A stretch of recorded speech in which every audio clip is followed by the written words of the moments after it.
నమస్తే రైతు సోదరులకు శుభోదయం. నేలతల్లి కార్యక్రమానికి స్వాగతం. ప్రతి శుక్రవారం అందమైన మిద్దె తోటలపై ప్రత్యేక కార్యక్రమంలో భాగంగా ఈ రోజు కూడా వివిధ ప్రాంతాల్లో మిద్దె సాగుతో రాణిస్తున్న సాగుదారుల అనుభవాలు తెలుసుకుందాం పదండి. గృహమే కదా స్వర్గసీమ అంటారు పెద్దలు. ఇల్లు ఎంత ప్రశాంతంగా ఆహ్లాదకరంగా ఉంటుందో వారి ఆరోగ్యం కూడా అంత పదిలంగా ఉంటుంది. అయితే ఇప్పుడున్న బిజీ జీవితంలో ప్రశాంతత అన్న మాటకు చోటు లేదు. కానీ పెరటి మిద్దె తోటల వల్ల అది సాధ్యపడుతుందని నిరూపిస్తున్నారు కొందరు. ఆ కోవకే చెందుతారు నెల్లూరు వాసి సందీప్. ఇంటి ఆవరణలోనే సొంతంగా కూరగాయలు ఆకుకూరలు సాగు చేసుకుంటూ తోటి వారికి ఆదర్శంగా నిలుస్తున్నారు. ఈ ఔత్సాహిక మిద్దె సాగుదారు అనుభవాలు మీకోసం. సాంకేతిక పరిజ్ఞానం అందుబాటులోకి రావడం, ఇంకోవైపు సేంద్రీయ వ్యవసాయం పైన కూడా ఒక ప్రత్యేకమైనటువంటి అవగాహన కలగడంతో ఇటీవల కాలంలో మిద్దె తోట పెంపకాలు విస్తారంగా సాగవుతున్నాయి.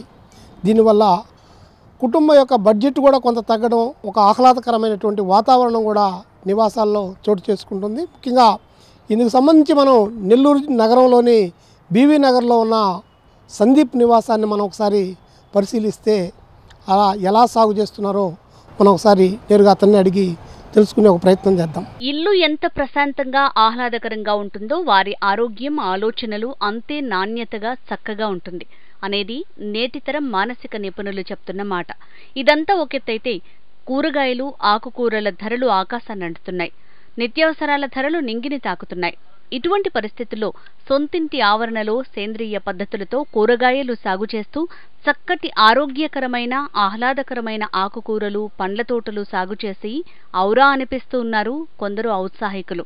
అదే కోవలో నెల్లూరు నగరంలోని బీవీ నగర్లో ఉన్న సందీప్ రసాయన రహిత సేంద్రియ పద్ధతులతో కూరగాయలు సాగు చేస్తూ చక్కటి ఆరోగ్యకరమైన ఆహ్లాదకరమైన ఆకుకూరలు పండ్ల తోటలు సాగు చేసుకుంటూ ఆదర్శంగా నిలుస్తున్నారు. ఇంచుమించు 300 వరకు అన్ని కాలాలలో పండే విధంగా సమశీతోష్ణ స్థితిని కలిగించేందుకు టవర్ ప్లాంట్ గ్రీన్ నెట్ చేసి మొక్కలకు అన్నింటికీ ఎండ ఎక్కువగా తగలకుండా చాలా కేర్ తీసుకుంటున్నారు. నా పేరు సందీప్ అండి. వృత్తిరీత్యా నేను మార్కెటింగ్ చేస్తుంటాను. నేను మొదలుపెట్టింది 2019లో మొదలుపెట్టాను ఇక్కడ సెప్టెంబర్లో. ఒకప్పుడు నేను పూణేలో ఉన్నప్పుడు అమ్మ ఒకటే ఉండేవాళ్ళు ఇంట్లో.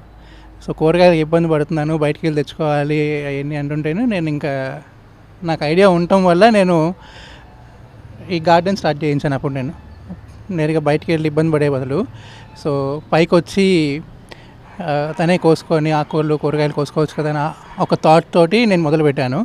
రెండోది కెమికల్స్ ఇవన్నీ తగ్గుతాయి కదా అన్న ఒక ఆలోచనతో సేంద్రియ వ్యవసాయం అన్నట్టు అంటే 2013లో మొదలుపెట్టాను నేను. అప్పుడు ఫెయిల్ అయింది, నాకు సరైన అవగాహన లేక. ఈసారి కొంచెం గట్టిగా అన్నీ తెలుసుకొని బ్యాక్గ్రౌండ్ వర్క్ చేసుకొని స్టార్ట్ చేయించాను నేను. సో ఇబ్బందులు ఉంటాయి ఇప్పుడు కూడా, కానీ తట్టుకొని నిలబడుతున్నాం. కొంచెం సపోర్ట్ ఉంది నాకు. సో మొక్కలు పెంచుతున్నారు ప్రధానంగా ముఖ్యంగా ఆకుకూరలు ఒక 10 రకాల దాకా ఉన్నాయండి. కూరగాయలు అన్నీ ఉన్నాయి. ఆకుకూరలో వచ్చి ఇప్పుడు రెగ్యులర్గా మనం వాడే పాలకూర, చుక్కకూర, తోటకూర, చిర్రాకని, ఇంకా గంగవాయిల్ అని చెప్పి, ఇంకా మనకు తెలియకుండా ఎరువుల నుంచి వచ్చే కొన్ని ఆకుకూరలు ఉన్నాయి, అవన్నీ వస్తుంటాయి. కూరగాయలు వంగ, బెండ, కాకర, క్లోవ్ బీన్స్, బీరకాయ ఇట్లా అన్నీ ఉన్నాయి. సీజన్ బట్టి మారుతూ ఉంటుంది క్రాప్ నాది. దాంతోపాటుగా ఆకుకూరలు కూరగాయలతో పాటుగా కొంచెం పాలినేషన్ కోసం అని చెప్పి ఫ్లవర్స్ పెట్టాను నేను. ఆ పూల మొక్కలు పెట్టాను కదా, ఎలాగూ ఈ క్రోటన్స్ కూడా పెంచుదామని చెప్పి నెమ్మదిగా ఈ మినియేచర్స్ ఇట్లా అన్నీ పెంచుకుంటూ పోతున్నాను నేను. క్రీపర్ల మీద అట్లా అట్లా నెమ్మదిగా అన్నీ పెడుతున్నానండి. ఒక 200 రకాలైతే ఉంటాయి ఈజీగా. హాబీ ఎట్లా అంటే నాకు ఈ క్రోటన్స్, బోన్సైలు, క్రీపర్లు ఇవన్నీ మేనమామ చిన్నప్పటి నుంచి నాకు అలవాటు చేశారండి. కూరగాయలు ఇవన్నీ ఏంటంటే ఈ పక్కన ఈ బిల్డింగ్ ఉంది కదా, సో ఖాళీ స్థలం ఒకప్పుడు అక్కడ మొత్తం మా నాన్నగారు వేసేవాళ్ళు. ఇది 2003లో జరిగింది ఇది. అయితే ఆయన ఎఫ్సిఐలో పనిచేస్తూ ఆయన వేరే వేరే దగ్గర తిరుగుతూ ఉండేవాళ్ళు. సో అప్పుడు అది పోయింది. ఇంకా అప్పటి నుంచి నేను అడుగుతూ ఉండేవాడిని, ఎప్పుడు చేసేవాళ్ళు కాదు. ఇంకా బిల్డింగ్ కట్టేశారు, కింద స్థలం లేదు, కుక్క ఉండేది ఒకప్పుడు మా ఇంట్లో. ఇంకా దాన్ని ఆలోచించి పైకి షిఫ్ట్ చేశాను గార్డెన్ నేను. కాదేది మిద్దె తోటకు అనర్హం అన్నట్లుగా సాగు చేస్తున్నారు పెంపకందారు సందీప్. దాదాపు 300 దాకా రకరకాల మొక్కల్ని మేడ మీద కుండీలు మడుల్లో పెంచుతున్నారు. మిద్దె సాగు కొత్తలో మొక్కలు చనిపోయి ఇబ్బంది పడిన క్రమంలో పెంపకంలోని మెళకువలు తెలుసుకుని ఇప్పుడు కొత్త వారికి సూచనలిస్తున్నారు. మొక్కలు పెంచాలి అంటే ఆలోచన కాదు, ఆచరణ ముఖ్యం.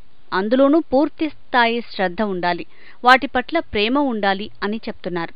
కొద్దిపాటి కొత్తిమీర మొదలుకొని ఆధునిక ఆహారంలో పోషకాలతో కూడిన పండ్లుగా పేరున్న డ్రాగన్ ఫ్రూట్ వరకు అక్కడ అన్నింటినీ పండిస్తున్నారు పెంపకందారు సందీప్. కూరగాయల్లో పచ్చిమిర్చి, టమాటా, వంగ, బెండ, తీగజాతి మొక్కలు, బీర, కాకర, సొరతో పాటు పండ్ల మొక్కలు, జామ, మామిడి, అరటి, ద్రాక్ష, అంజీరా, మల్బరీ ఇలా అన్నీ ఉన్నాయి. ఎలా కేర్ తీసుకుంటున్నారు అంటే మొత్తం కూడా చాలా గ్రీనరీగా ఉంది. అందులో అవును, నెల్లూరు అంటే ఫుల్ హీట్. అవును, అందులో ఏప్రిల్. అవును. ఈ సమ్మర్లో ఎలా దాన్ని రక్షిస్తున్నారు? మెయిన్ షేడ్ నెట్ వేసుకున్నానండి. షేడ్ నెట్ వేసుకొని కొంచెం ఆ టెంపరేచర్ తగ్గించుకునేటట్టు మొక్కలన్నింటినీ అక్కడికే ఏవైతే ఇండోర్ ప్లాంట్స్ ఉంటాయో వాటిని అక్కడ లోపల పంపించేస్తాను నేను. అవి ఎడారి మొక్కలు, అడేనియమ్స్ ఇవన్నీ. సో వాటికి ఏంటంటే ఎండ తగలాలి. వాటిని ప్లాంట్ బట్టి నేను బయట ఉండాలా లేదంటే లోపల ఉండాలా చెక్ చేసుకొని నేను పెట్టుకుంటున్నాను. అవన్నీ కొన్ని తెలియక చచ్చిపోయినాయి మొక్కలు మొదట్లో. ఇంకా అవన్నీ అనుభవం మీద తెలుసుకుంటున్నాం అంతే అంతే అంతే తెలియక చేసుకున్నాము, కొన్ని ఎక్స్పీరియన్స్ మీద తెలుసుకుంటుంటాం అంతే. ఎక్కడెక్కడ నుంచి మొక్కలు సేకరిస్తున్నారు? మా గ్రూప్ ఉందండి, వాట్సాప్ గ్రూప్ ఉంది. గ్రూప్ ఉందా? నెల్లూరు మిద్దె తోటల గ్రూప్ ఒకటి ఉంది. అది నేనే కొంచెం అంటే నేను, తరుణ్, రమేష్ అంకుల్ ముగ్గురు కలిసి మొదలుపెట్టాం అనమాట. సో మాకు అప్పుడు అనుభవం లేదని చెప్పాను, గుర్తుందా? సో వీళ్ళ అనుభవాలు మాకు ఒకళ్ళొకరు షేర్ చేసుకుంటూ మొదలు పెట్టుకున్నాము. ముగ్గురితో మొదలైంది అది. అది ఇప్పుడు 2 గ్రూపులు అయ్యి మొత్తం 300-350 మంది దాకా వచ్చారు అది. సో మేమే పంచుకుంటుంటాం మొక్కలు. ఇప్పుడు చూసారా, నాకు మొక్కలు ఇచ్చారు మందులో వచ్చి. సో అవన్నీ మా దగ్గర నెల్లూరే అండి. నెల్లూరులోనే ఇప్పుడు చాలామంది మేము రెగ్యులర్ కలుసుకుంటూ ఉంటాం కదా, ప్రతి నెల గార్డెన్లో కలుసుకుంటూ ఉంటాం. సో అప్పుడు మేము ఏంటంటే విత్తనాలు షేర్ చేసుకుంటూ ఉంటాం, మేము మొక్కలు షేర్ చేసుకుంటూ ఉంటాం. సో కొత్త గార్డెన్ ఐడియాస్ చూసుకుంటాం, ఇట్లా కూడా చేసుకోవచ్చు అని. సో అందువల్ల నాకు గ్రీనరీగా తయారైంది ఇప్పుడు. లేదంటే నా ఒక్కడి వల్ల ఏది కాదు ఇది. అవును. విత్తనాలు కూడా ఏంటంటే మనకి ఇక్కడ ఎక్కడ దొరకని విత్తనాలు కూడా దొరుకుతున్నాయి ఇప్పుడు మనకి. హైదరాబాద్ నుంచి అప్పారావు గారు అని చెప్పి ఉన్నారు ఆయన యుఎస్ నుంచి సీడ్స్ తీసుకొచ్చి ప్రాపగేట్ చేసి మన క్లైమేట్ తగ్గట్టు టిష్యూ కల్చరింగ్ చేసుకొని సో మనకి పంచుతూ ఉంటారు. అవన్నీ టమోటాలు 60 రకాలు ఉన్నాయని నాకు తెలియదు. అవన్నీ ఇప్పుడు మన దగ్గర ఉన్నాయి ఇప్పుడు. సో అట్లా తణుకు నుంచి సత్యరాజు గారు ఉన్నారు. సో ఆయన ఒకళ్ళు ఇట్లా వెరైటీగా సీడ్స్ పంపిస్తూ ఉంటారు. ప్రతి జిల్లాకి ఇప్పుడు ఒక గ్రూప్, వాట్సాప్ గ్రూప్ ఉంది. అందరం సీడ్స్ షేర్ చేసుకుంటూ ఉంటాం. అట్లాగా వెరైటీగా అనుభవాలు కూడా ప్రతి దాంట్లో, ప్రతి గ్రూప్లోనూ మేము పంచుకుంటూ ఉంటాం. ఇంట్లోనే కూరగాయలు అవన్నీ పెంచుకోవడం వల్ల నెలసరి కూరగాయలకి దాన్ని వ్యయం ఎలా తగ్గించుకుంటున్నారు? నెలసరి కూరగాయలు అయితే మనకేం పెద్దగా ఏం లేదండి. బయట నుంచి తెచ్చుకునేది ఏం లేదు. మేము ఇప్పుడు కూరగాయలన్నీ ఇంట్లో సరిపడా అవే సరిపోతున్నాయి మాకు. ఏదన్నా మన దగ్గర లేనివి బీట్రూట్, క్యారెట్ లాంటివి తెచ్చుకుంటాం అంతే. మిగతా అన్నీ మాకు ఇంటి అవసరం సరిపోతుంది ఇది మాకంతా. సో విత్తనాలు 300 మంది ఉన్నారు మొత్తం మీద గ్రూపులు, అంటే గ్రూప్లో 300 మంది దాకా ఉన్నారు. అందరూ చేస్తున్నారు. మొక్క పట్ల మమకారం ఉండాలి, అన్నింటికీ మించి వాటి స్థితిగతులు తెలిసి ఉండాలి. మొక్క పట్ల మమకారం ఉండాలి, అన్నింటికీ మించి వాటి స్థితిగతులు తెలిసుండాలని, ఏ కాలంలో ఏ మొక్కకు ఎలా నీరందించాలి, ఎలాంటి వాతావరణాన్ని అది తట్టుకుంటుంది అనే విషయాలను సమగ్రంగా అవగాహన కలిగి ఉండాలని అంటారు సందీప్. ఏమాత్రం పొరపాటు జరిగినా, నిర్లక్ష్యం వహించినా, చేసిన శ్రమ, తెచ్చిన మొక్కలు వృధా అవుతాయి. ఇలాంటి అనుభవాలను కొన్నింటిని తీసుకుని మిద్దె తోట పెంపకాన్ని విజయవంతంగా నిర్వహిస్తున్నారు ఈ మిద్దె సాగుదారు. అనేక మంది తమ నివాసాల్లోనే కూరగాయలు పెంచుకుంటున్నారు, ఆకుకూరలు సాగు చేసుకుంటున్నారు. ఇంకోవైపు చూస్తే ఆహ్లాదకరమైనటువంటి వనాలను కూడా ఇంట్లోనే పెంచుకుంటున్నటువంటి పరిస్థితిని ఇవాళ మనం ఇక్కడ చూస్తున్నాము. ఇంట్లో వాడుకునే కూరగాయలు తాజాగా, అందులో రసాయనాలు లేని కూరగాయలు ఉపయోగించుకోవడం ఒక ఎత్తు అయితే, ఇంకోవైపు మన ఇంటి బడ్జెట్లో కూడా కొంత ఈ సాగు చేసుకున్నటువంటి నిత్యావసరాల వల్ల కూడా కొంత ఉపయోగం అయ్యే పరిస్థితులు కూడా కనిపిస్తున్నాయి.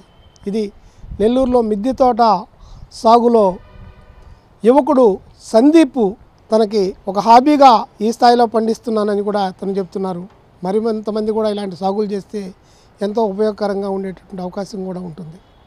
కెమెరా పర్సన్ ప్రవీణ్తో నరసింహులు, HMTV, నెల్లూరు నుంచి. ఆరోగ్య సమస్యలు ఎదురైనప్పుడు డాక్టర్ల వద్దకు వెళితే వారిచ్చే ప్రధానమైన సలహా మనం తినే ఆహారంలో తగిన జాగ్రత్తలు తీసుకోవాలని సూచిస్తూ ఉంటారు. కానీ విజయనగరంకి చెందిన ఓ డాక్టర్ మాత్రం సొంతంగా ఇంటి ఆవరణలో సేంద్రియ పద్ధతిలో కూరగాయలు, ఆకుకూరలు పండించుకుంటూ తన వద్దకు వచ్చిన పేషెంట్లకు సైతం కాస్తంత చోటు ఉన్నా చాలు స్వచ్ఛమైన మన ఆహారాన్ని మనమే పెంచుకోవచ్చంటూ ప్రేరణ కలిగిస్తున్నారు. మరెందుకు ఆలస్యం? సేంద్రియ పద్ధతిలో పెరటి తోట పెంచుతూ అందరికీ ఆదర్శంగా నిలుస్తున్న డాక్టర్ రమణమూర్తి, మాధవి దంపతుల పెరటి తోట పెంపకం అనుభవాలు మనము తెలుసుకుందాం పదండి. డాక్టర్ వృత్తిలో ఉంటూ తన ఇంట్లోనే సేంద్రియ వ్యవసాయం చేస్తూ అందరికీ ఆదర్శంగా నిలుస్తున్నారు విజయనగరానికి చెందిన రమణమూర్తి. తన ఇంటి పెరట్లో ఉన్న ఖాళీ స్థలంలో తోటను పెంచుతూ ఇంటి అవసరాలకు కావలసిన కూరగాయలతో పాటు పళ్ల జాతుల మొక్కలను, పూల మొక్కలను పెంచుతూ అందరినీ పెరటి తోటల పెంపకం వైపు చూసేలా చేస్తున్నారు డాక్టర్ రమణమూర్తి, మాధవి దంపతులు. పెరటి తోటలను పెంచడానికి పెద్దగా టైం కేటాయించాల్సిన పని లేదని, ప్రతి ఒక్కరూ ఉదయాన్నే కొద్దిసేపు సమయం కేటాయిస్తే శరీరానికి వ్యాయామం అవ్వడంతో పాటు ఇంటికి మంచి కూరగాయల్ని పొందొచ్చు అంటున్నారు డాక్టర్ రమణమూర్తి భార్య మాధవి. గార్డెన్ పెంచడం అనేది మేము ఇంట్లోకి వచ్చి 30 years అయిందండి. అప్పటి నుండి మాకు పూల మొక్కలన్నీ ఉన్నాయి. ఆ 3 yearsగా కూరలన్నీ కూడా పండించడం మొదలుపెట్టాము. నేను, నాతో పాటు మా వారు కూడా, ఆయన డాక్టరు, పీడియాట్రిషియను, ఇక్కడ వంశీ చిల్డ్రన్ హాస్పిటల్ కొత్త అగ్రహారం. ఆయనకు కూడా చాలా ఇంట్రెస్ట్ మొక్కలు అవన్నీ అంటేను. అంటే బజార్లో కొనే ఇప్పుడు కూరగాయలు, పువ్వులు కానీ ఏవైనా అన్నిటి మీద కెమికల్స్ చేయడం వల్ల అనారోగ్యం చాలా వస్తున్నాయి. ఇంకా అది దృష్టిలో పెట్టుకొని ఇంట్లో వీలైతే ఎంత ప్లేస్లోని ఎంతవరకు మనం చేయగలుగుతామో ఆ విధంగా చేస్తామని చెప్పి ఈ కూరగాయలవి, ఆకుకూరలు అవన్నీ పెంచడం మొదలు పెట్టాము. మొక్కలను morning 1 hour, evening 1 hour spend చేస్తుంటాను. ఈ మొక్కలు ఎక్కువగా నేను శ్రీకాకుళంలోని అన్నయ్య వాళ్ళ ఇంటి నుండి చాలా మొక్కలు అక్కడి నుండి తెచ్చుకొని వచ్చాము. కొన్ని ఇంకా కావాల్సినంటే ఫ్రెండ్స్ దగ్గర నుండి కానీ తెస్తుంటాము. మొక్కల్ని పెంచడం అంటే పిల్లల్ని ఎంత జాగ్రత్తగా పెంచుతామో మొక్కల్ని కూడా అంత జాగ్రత్తగానే పెంచుతూ ఉండాలి. వాటిని సంరక్షణ చేయడం చాలా కష్టము. ఏదో సరదాగా మొక్కలు వేస్తాం అనుకుంటాం కానీ వాటికి పిల్లలతో పాటుగా ఆహారం ఇస్తూ ఉండాలి, మందులు ఇస్తూ ఉండాలి, చాలా జాగ్రత్తగా పెంచుతూ ఉండాలి. దానికి పురుగు రాకుండా, చీడ పట్టకుండా ఉండడానికి కూడాను తగిన జాగ్రత్తలు తీసుకుంటూ ఉండాలి. ఇలాంటివన్నీ చేయడంలో కూడా మా వారు, డాక్టర్ గారు కూడా చాలా హెల్ప్ చేస్తారు. హాస్పిటల్లో తనకు కొంచెం లేజర్గా టైం ఉన్నప్పుడు మొక్కల దగ్గరికి వచ్చి ఆయన బాగా స్పెండ్ చేసి మొక్కలు ఎలా చూడాలని కూడాను కొన్ని యూట్యూబ్లోని, ఫేస్బుక్లో కూడా చూస్తుండి వాటి ప్రకారం కూడా స్టాఫ్తో చేయిస్తూ ఉంటారు. ఎక్కువగా చెప్పాలంటే ఆయనకే బాగా ఎక్కువ ఇంట్రెస్ట్ మొక్కలంటేను. 3 yearsగా చాలా ఎక్కువ అయింది మొక్కల ఇంట్రెస్ట్ ఆయనకి. చాలా పిల్లలతో హాస్పిటల్కి వచ్చిన పిల్లలతో చూసుకున్నాక కొంచెం టైం మిగిలితే ఇంటికి వచ్చి మొక్కలు కూడా జాగ్రత్తగా చూస్తూ ఉంటారు. ఇంటి పెరట్లో గత 30 సంవత్సరాలుగా పూల మొక్కలతో పెరటి తోటను పెంచుతున్నప్పటికీ గత 4 సంవత్సరాలుగా సేంద్రియ పద్ధతిలో కావలసిన అన్ని రకాల కూరగాయలు, ఆకుకూరల్ని సేంద్రియ పద్ధతిలో పెంచుతున్నామని, ఆ కూరగాయలు ఎంతో రుచిగా ఉంటున్నాయని, నేడు సేంద్రియ ఎరువులతో పండించిన పంటలు సేంద్రియ పద్ధతిలో పండించిన కూరగాయల రుచి ఇవ్వలేకపోతున్నాయని, అంతేకాక రసాయన ఎరువులతో పండించిన పంటలు తింటూ ఎన్నో రకాల వ్యాధులకు గురవుతున్నారని, ఇటువంటి తరుణంలో అంతా తమకున్న కాస్త స్థలంలోనైనా సేంద్రియ పద్ధతిలో కూరగాయలు పండించుకుంటే వాటి వల్ల కలిగే లాభాలే వేరంటున్నారు మాధవి. మా గార్డెన్లో చాలా రకాల పువ్వుల మొక్కలు, కూరగాయలు, ఆకుకూరలు ఉన్నాయి. గులాబీలు, మందారాలు, నందివర్ధనంలో 3-4 రకాలు ఉన్నాయి. కదంబం ఉన్నది, పారిజాతం, కదంబం, తుమ్మి పువ్వులు, చంద్రకాంతం పువ్వులు, ఇంకా చాలా పేర్లు ఉన్నాయి. తులసి కూడా చాలా ఎక్కువగా ఉన్నది. తులసి, మారేడు దళాలు, ఈ చెట్లు, ఈ మొక్కలన్నీ ఉన్నాయి. కూరల్లో కూడాను టమాటో, వంకాయ, బెండకాయ, బీరకాయ ఇవన్నీ కూడా పెంచుతాము. ఇంకా లాస్ట్ ఇయర్ అయితే ఆనపకాయలు చాలా ఎక్కువగా వచ్చాయి. మేము ఎక్కువగా వీటివన్నిటికీ పురుగే ఉన్న పడితే దానికి వేప పిండి వేయడం, లేకపోతే వేప నూనె స్ప్రే చేయడం ఇవి చేస్తుంటాము. ఇంట్లో ఉన్న కూర తొక్కులు ఉంటాయి కదా వంటగదిలో అవి యూజ్ చేసి కూర వదిలేసినవన్నీ అవన్నీ కూడా ఎరువులుగా తయారు చేసి అవన్నీ వేస్తూ ఉంటాము. ఆవు గత్తం ఇవన్నీ వేస్తుంటామండి. వృత్తిపరంగా తాను వైద్యుడిగా ఉండటంతో నేడు ఎంతో మంది అనారోగ్యాలకు పాలవుతుండటాన్ని చూశానని, దీంతో తనకున్న పెరట్లో కేవలం పూల మొక్కల్ని కాకుండా సేంద్రియ పద్ధతిలో కూరగాయలను పండించాలని తలపించారు డాక్టర్ రమణమూర్తి. దీంతో కోవిడ్ సమయంలో దొరికిన ఖాళీ సమయాన్ని పెరటితోట పెంపకం వైపు మళ్లించారు డాక్టర్ రమణమూర్తి. తన పెరట్లోనే సేంద్రియ వ్యవసాయం చేస్తూ తన ఇంటికి కావలసిన అన్ని రకాల కూరగాయలను, ఆకుకూరలను, పలు రకాల పండ్ల మొక్కలను పెంచడం ద్వారా తన ఇంటి అవసరాలతో పాటు తన వద్ద పనిచేస్తున్న సిబ్బందికి సేంద్రియ పద్ధతిలో పండించిన పంటల్ని ఇచ్చి వారిని కూడా సేంద్రియ వ్యవసాయం వైపు మళ్లేలా చేస్తున్నారు రమణమూర్తి. నేను డాక్టర్ కేవీ రమణమూర్తి, చిల్డ్రన్ స్పెషలిస్ట్ని. ఇక్కడ విజయనగరంలో 40 సంవత్సరాలుగా 83 జూలై నుంచి ప్రాక్టీస్ చేస్తున్నాను. బేసిక్గా ఈ మొక్కల మీద నాకు ఇంట్రెస్ట్ కోవిడ్ టైంలో వచ్చింది. కోవిడ్ టైంలో చాలా ఫ్రీ టైం ఉన్నది. ఎక్కువ మందిని పేషెంట్స్, పిల్లలకి ఎక్కువ ప్రాబ్లమ్స్ లేవు కాబట్టి చాలా ఫ్రీ టైం ఉండడం వల్ల మొక్కల మీద కొంచెం ఇంట్రెస్ట్ వచ్చింది. అసలు ఆర్గానిక్ ఫార్మింగ్, సేంద్రియ వ్యవసాయం ఎందుకు చేయాలి, మనం ఎందుకు ఎక్కడ చూసినా ఆర్గానిక్ ఫుడ్స్ అని ఎందుకు ఆర్గానిక్ ఫుడ్స్ వాడాలి, వాటి వల్ల ఉపయోగం ఏమిటి? మేము అందరికీ తల్లిదండ్రులు చెప్తుంటాం, మీ పిల్లలకి కాయగూరలు ఇవ్వండి, కూరలు ఎక్కువ పెట్టండి, మన అన్నం ఎంత ఇంపార్టెంట్, కూరలు ఎంత ఇంపార్టెంట్, దానిలో విటమిన్స్, మినరల్స్, కాల్షియం ఇవన్నీ ఉంటాయి, కూరలు ఎక్కువ పెట్టండి అంటున్నాం. కానీ పెస్టిసైడ్స్, ఇన్సెక్టిసైడ్స్ ఉన్నాయి కదండి, ఇవి ఎందుకు వాడతారు రైతులు? ఎక్కువ పొలం రావడానికి. ఈ క్రిమికీటకాల వలన, పురుగుల వలన, ఫంగస్ వలన ఈ ఫంగిసైడ్స్ వాడతారు ఫంగస్కి. ఇవన్నీ వాడడం వలన ఈ మొక్కల్లో కాయలు కానీ, పళ్ళు కానీ, కూరలు కానీ అన్నీ కలుషితం అయిపోతున్నాయి. ఎస్పెషల్లీ లీఫీ వెజిటబుల్ తీసుకున్నాం అనుకోండి, వాటి సర్ఫేస్ ఏరియా ఎక్కువ ఎక్స్పోజ్ అయిపోతున్నాయి. చాలామంది అనుకుంటారు ఉప్పు నీళ్ళతో కడిగితే ప్రాబ్లమ్ సాల్వ్ అయిపోతుందని. కొంతవరకు సాల్వ్ అవుతుంది, కరెక్టే. బాయిల్ చేస్తే మనం బాయిలింగ్ ఎంత చేస్తాం? 120 degrees చేస్తాం మ్యాక్సిమం. పాస్చరైజేషన్ 120 చేస్తాం. ఈ పెస్టిసైడ్స్ పూర్తిగా పోవాలంటే 400 degrees దగ్గర వేడి చేయాలి. 400 degrees దగ్గర వేడి చేయాలంటే మసి వస్తుంది, అంతగా ఇంకేం రాదు. సో అందుకే మనకి కావాల్సిన కూర ఇప్పుడు అన్నీ న్యూక్లియర్ ఫ్యామిలీలో 4 మ్యాక్సిమం 6 ఉంటున్నారు ఫ్యామిలీలో. మనకు కావాల్సిన కూరలు మనం పండించుకోవచ్చు, ఎక్కువ ప్లేస్ కూడా అవసరం లేదు. అది మెయిన్. ఈ సేంద్రియ వ్యవసాయం వల్ల మనకు అడ్వాంటేజ్. ఈ సేంద్రియ వ్యవసాయం మనం ఏమిటి వాడుతున్నాం? మామూలుగా సాయిల్ అన్నది మట్టి ఇంపార్టెంట్ థింగ్. దాంతోపాటు ఈ ఆవు గెత్తం, అప్పుడప్పుడు గేదె గెత్తం, అప్పుడప్పుడు మేక గెత్తం ఇవి వాడతాం. ఇంకా చెప్పాలంటే ఈ వెర్మి కంపోస్టు, తర్వాత పోరోసిటీ అంటే గుల్లగా ఉండాలి నేల, మట్టి గుల్లగా ఉండాలి. అంటే మనం కోకోపీటు, ఇసుక కూడా కలుపుతుండాలి. ఒక్కొక్క మొక్కకి ఒక్కొక్క రేషియోలు ఉంటాయి. ఇవన్నీ మీరు గూగుల్లో చూస్తే ఇవన్నీ ఇన్ఫర్మేషన్ మనకి తెలుసుకోవచ్చు, సింపుల్. ఈ ఎక్స్పెషల్లీ ఈ ఆకుకూరలకి మనం పురుగు పుట్ర రావంటే రెగ్యులర్ వాటరింగ్ చేస్తే బీఫ్స్కి కొంతవరకు అవాయిడ్ అవుతుంది. ఒకవేళ ఏదైనా పురుగులు వచ్చాయనుకోండి, మన వేప నూనె సోప్తో మిక్స్ చేసి రిక్వైర్డ్ రేషియోస్లో ఈ మొక్కల మీద జల్లితే ఈ పెస్టిసైడ్స్ అన్నీ పోతాయి. మంచిని అందరికీ పంచాలి, మంచి పని అందరికీ నేర్పాలి. ఈ మాటను నిజం చేస్తున్నారు పెంపకందారు రమణమూర్తి. వృత్తిపరంగా వైద్యుడు కావడంతో తన వద్దకు వచ్చిన పేషెంట్లకు సేంద్రియ కూరగాయలు తినడం వల్ల కలిగే ఉపయోగాలను వివరిస్తూనే ఇంటి ఆవరణలో ఖాళీ స్థలం ఉంటే వీలైనంత వరకు సొంతంగా కూరగాయలు, ఆకుకూరలు పండించుకోవాలని ప్రోత్సహిస్తున్నారు. వృత్తిపరంగా వైద్యుడు కావడంతో ఎలాంటి కూరగాయలు తింటే ఆరోగ్యంగా ఉంటారు అనేది వివరిస్తూనే తమ ఇంటిలో ఖాళీ స్థలంలో కొద్ది మొత్తంలోనైనా సేంద్రియ పద్ధతిలో కూరగాయలు పండించి వాటిని పిల్లలకు తినిపించడం వల్ల కలిగే ప్రయోజనాలను వివరిస్తూ వస్తున్నాడు. నేడు రసాయన ఎరువులు, పురుగు మందుల వాడకం వల్ల కలిగే దుష్ప్రభావాలను వివరిస్తూ సేంద్రియ వ్యవసాయం చేయాల్సిన ఆవశ్యకతను తెలియజేస్తున్నారు డాక్టర్ రమణమూర్తి. అసలు పెస్టిసైడ్స్ వల్ల ఏడు ప్రాబ్లమ్స్, ఇన్సెక్టిసైడ్స్, పెస్టిసైడ్స్, తర్వాత ఫంగిసైడ్స్, ఇవన్నీ ఏడు ప్రాబ్లం. ఇవి చాలా అనర్థాలకు దారితీస్తున్నాయి. ఇప్పుడు మనం తినే కూర ఎంత కలిగినా కొంత పెస్టిసైడ్ మన బాడీలోకి మన శరీరంలోకి వెళ్ళిపోయి క్యాన్సర్. ఇప్పుడు ప్రతి వాళ్ళు క్యాన్సర్ అంటే భయపడుతున్నాం.